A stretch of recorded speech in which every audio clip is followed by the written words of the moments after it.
If you'll go ahead and load and make ready. Eyes and ears, shooters on the line. Fire!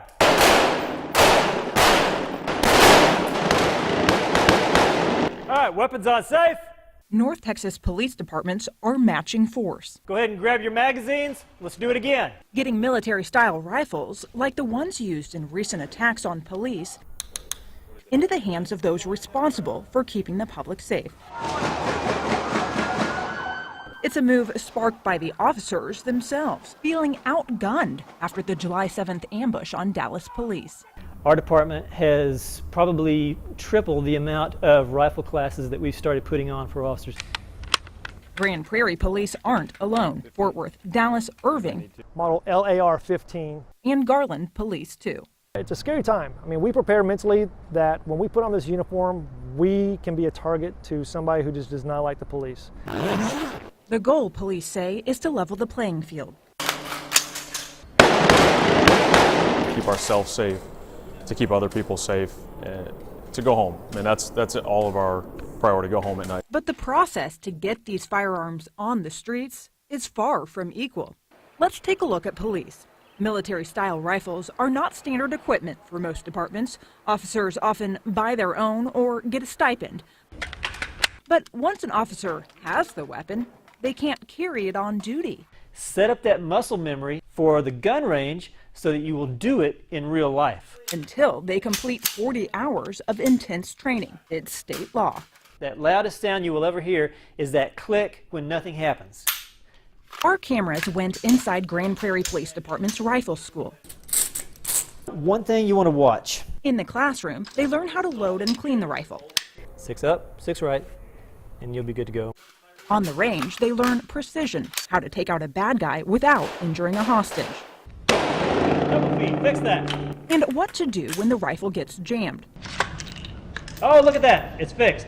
Grand Prairie also requires officers to get recertified every year. We're talking lives and also liability.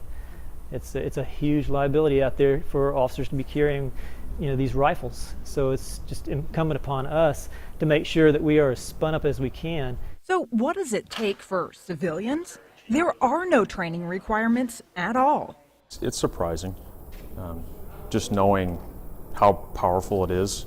The longest time commitment is probably the few minutes it takes to actually buy the gun. You'll fill out what's called a 4473. It's basically the background form. Then your information will be checked through the FBI, and they'll give you rather a green light or a red light, so to speak. So you're going to plug in all your information. Assuming your criminal history checks out. Proceed with payment, So and you from walk start out. Start to finish, 15 minutes, depending on how fast I type. Just because the law doesn't require civilian training doesn't mean some AR-15 owners aren't getting it anyway. Take Bob Gross, for example. We found him honing his AR-15 skills at the Texas Defensive Shooting Academy's range in Ferris. And I've gotten to where I like it even more. In fact, I use one for protection around my house now. Then there's these guys. If you couldn't already tell, Reloading!